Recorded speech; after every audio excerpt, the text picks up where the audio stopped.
it seems that there's a very different standard in how the Clinton impeachment went and how this impeachment is being judged. This seems to be about a much bigger issue.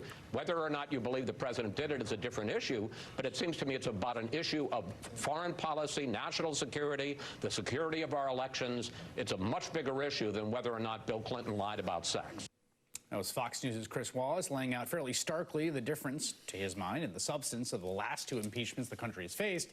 He's not totally alone. Conservative contributor Andrew Napolitano said he would, quote, certainly vote to impeach Trump if he was in Congress.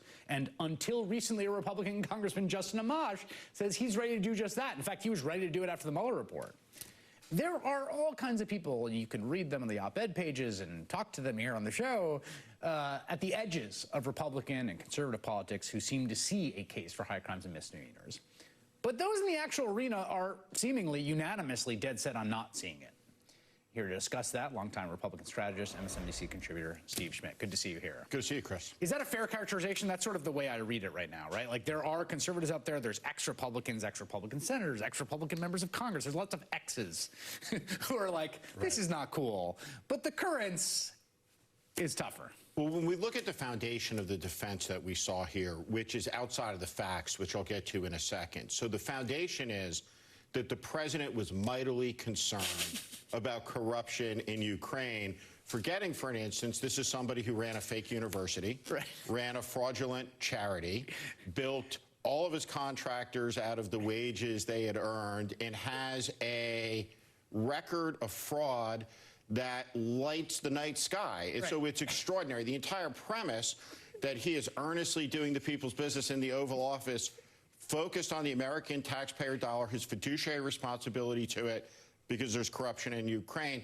is on its face absurd. Yes.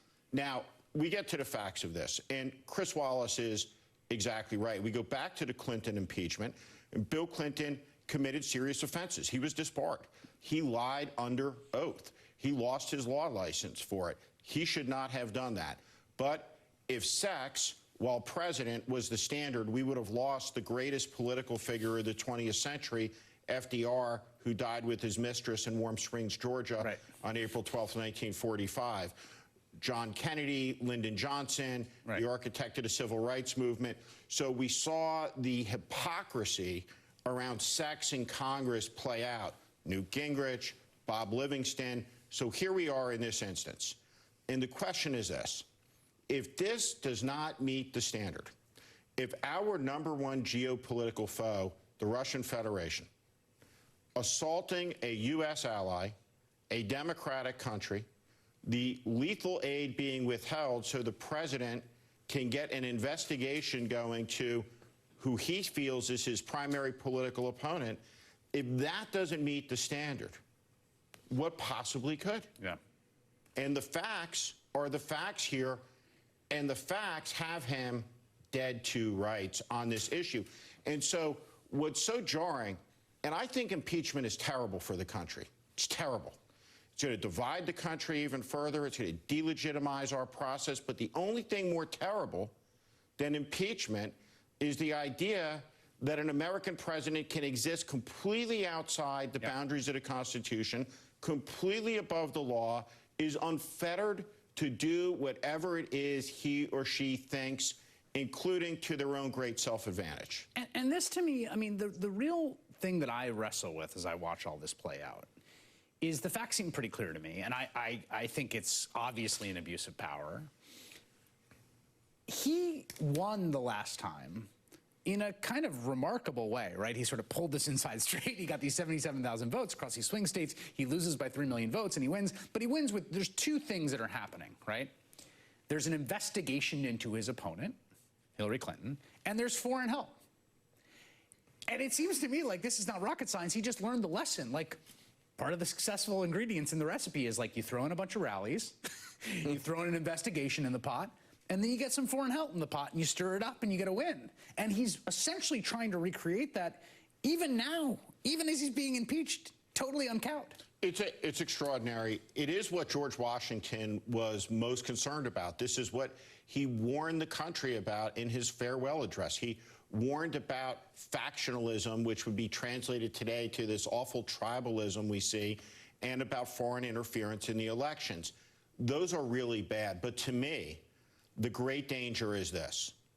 If the President of the United States can author a criminal investigation from a foreign land into a U.S. citizen, and by the way, that U.S. citizen isn't Joe Smith with the hot dog stand. He's the former Vice President of the United States. What that means is he can do that to anybody.